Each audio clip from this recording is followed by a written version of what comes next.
Hello, everyone, and welcome back. I'm going to be covering a very important topic now in the AutomateYourTrades.com blueprint. One of the essential building blocks and knowledge pieces you need to know when building your own automation and using TradingView automation in your trading. And this is a video entitled Indicators versus Strategies, and it's taken from the TradingView.com website. There's two types of what I'll call programs that can be run using the TradingView programming language, which is called PineScript, that traders can use the charting platform for. One is what's called an indicator, and the other is what's called a strategy. And a lot of people aren't aware that there are these differences, and it's important that as a trader you understand that there are these two differentials, and what is the difference between them. Well, this article really covers it quite well, and basically an indicator is your building block, and what it is it's a program that someone creates to help you analyze or picture price action as it relates to your trading strategy or areas of interest to you.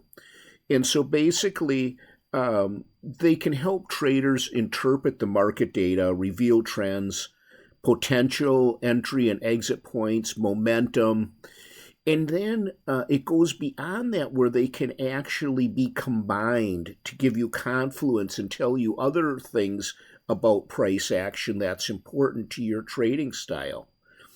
Now, they tend to be somewhat simplistic in that you want something on your chart, either a graph or different colors, that are easy and quick to interpret, so you can identify trends or whatever it is that you're looking to see in the price action. You can see it quickly and easily. And this is especially important when you're a beginning trader. They're also quite flexible, and in those of you that have been around for a while, probably are amazed at all of the different indicators that are out there.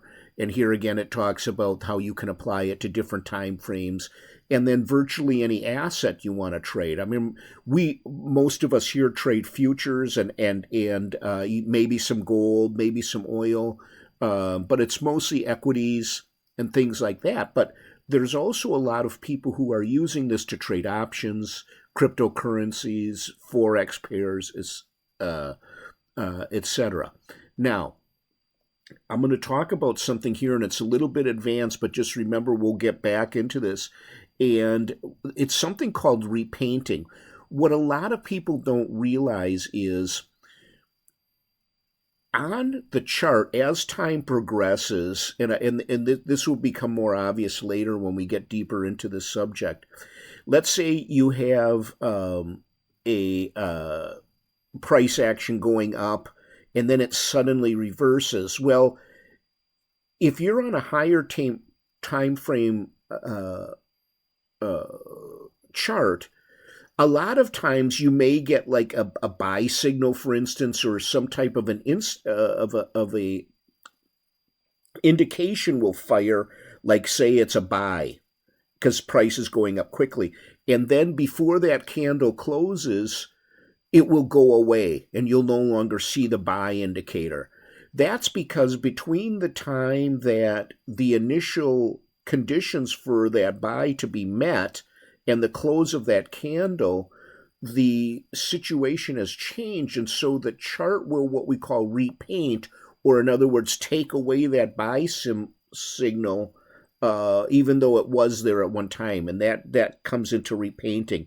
And that becomes more important when you're automating your trading. You don't want a strategy or an indicator that's going to do that, because you don't want a false positive situation going on, and it will also skew your back testing results as if the buy signal came out prematurely, but yet the back testing assumed that it was your entry point, even though it later changed. It will skew those results. Now, here's the cons of the indicators. They really give you limited guidance because they can't really track over history how the indicator has performed or whether it's been accurate or not. It doesn't give you anything, any indication of how you should size a position, where you should place your stop losses. They're pretty basic. They will give you indications of what is happening, but they won't really get into the details of how to manage a trade. Okay. Also, traders can become over-reliant on certain indicators and give them a false sense of security. And some indicators are also hard to interpret. They get so complicated that it can be somewhat challenging, especially the more complex indicators, of how to interpret the data they're putting out. And they don't list the obvious one on here, and that is that an indicator tends to be lagging in nature, rather, meaning that, for instance, of an EMA, that's tracking past price action. And so any of the information we're getting from that is inherently delayed. So because we are so sophisticated now in the data we have, we want to have instantaneous and as updated information as possible. And sometimes that's not possible through just an indicator. So now, how does that compare to a strategy? Well, a strategy is also programmed in TradingView by using the PineView script, but it's a separate and distinct language. The coding is different. There's certain key elements in a strategy that must be there that are much different than an indicator. And so basically, strategies go beyond your basic indicator by including such things as entry, exits, stop losses, and profit-taking rules. So it not only gives you when to enter and exit a trade, it can also give you trade management advice while you're in the trade, such things as trailing stops, when to move to break even, that type of thing, where a indicator doesn't have that sophistication. And in fact, there's no code in the indicator section that allows you to do any of that, where the strategy code includes different code for all of these different items. In addition, and this is the huge one, the strategies have a built-in backtesting mechanism that allows you to test that strategy over one day, the last week, the last month, the last year, the last 2 years, the last 3 years. So you can change different parameters within the strategy, run the back test, and see exactly if that's profitable, how it would perform. Or you'll notice that the market is changing and you're not getting the results you once were. Well, with a strategy, you can change certain variables that are true in one market condition, which have now changed, and see what the results of changing some of these subtle parameters might result in. And then they're much more comprehensive in design, often incorporating multiple indicators. Okay, so we combine multiple indicators for confluence, risk management rules, and position sizing. And so Included in that, you have money management rules, risk control, and it also takes away the number one thing that traders seem to fall um, guilty to, and they don't often realize it because they're trading with money and finances. They sometimes lose emotional control in their trading. They'll alter their trade rules. They'll hold on to losers longer than they should. They'll take profits quicker than they should. Whereas with these strategies, where it's a mechanical set of rules that's programmed in, where the computer follows those rules, where the user cannot adjust or intervene, so that you are truly seeing whether this is a profitable strategy or not. And so here's the cons: the complexity of developing them can be somewhat tricky. PineScript is not the most friendly programming language, and so it can be kind of intuitive, let's just say, in the way that these strategies are handled and the different commands. And then there are very many backtesting limitations. You'll find this also with NinjaTrader's backtesting.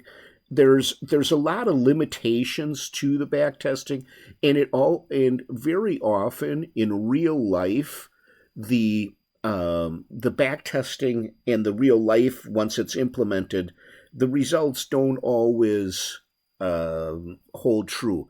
Now, they're forgetting one here, and it's the most important one in my opinion, and it was discussed up here. It's the repainting. Now, when you're building these strategies, you want to ensure that they are using non-repainting commands, because you want to get, the purpose of these strategies is so that you can test them, develop a winning strategy through your back testing without having to risk actual capital, and knowing that when you do go to implement it, it is going to perform the way that it says it's going to perform.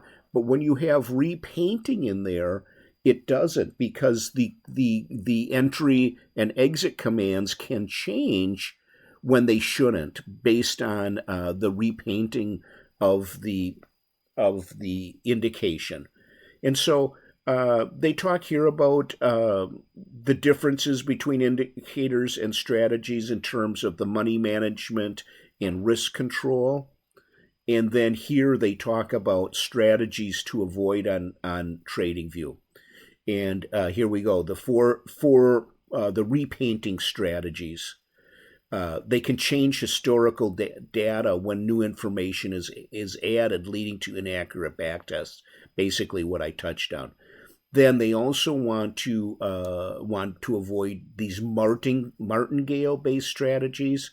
And martingale strategy is where you double your position size after a loss to try and make up for that past loss. It's an old gambling roulette strategy, and you'll find that it may work short term, but it won't over long term. Here, number 3, strategies with high drawdowns. Remember, if you're working with a prop account, you have very strict drawdown requirements. And so strategies with significant historical drawdowns are very risky.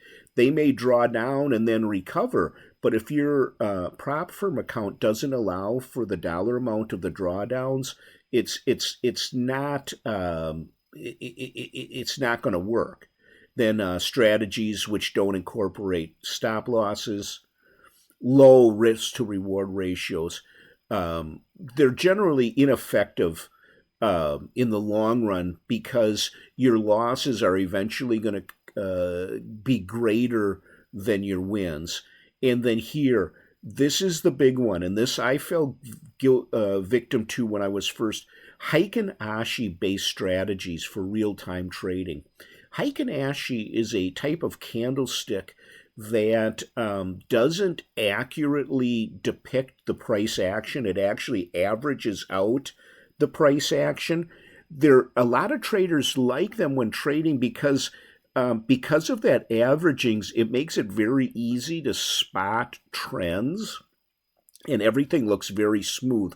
But when it comes to back testing, because of the averaging, they're not entering and exiting trades the same way as they do in a real-time environment. It skews the back testing model that they use. And then here they go on, and this is too advanced for this video, but they're showing how to evaluate a key or how to evaluate a strategy, and they show some of the metrics that become important when you're get into the back testing. And so they just sum it up here with basically a summary of what we've just gone over, that each of these has strengths and weaknesses. The one thing I will tell you is that it is possible to automate an indicator using our system. The disadvantage with doing that is you do not get the trade management the indicator will show you when to get into a trade and when to get out. That's it. Within that, there's no trailing stop, there's no move to break even, there's no advanced trade management of any kind. Whereas with the strategy, you can build in that advanced trade management, and the algorithm will take that into consideration during the trade. The other thing is the strategy typically can get much more advanced and give you much more options as to what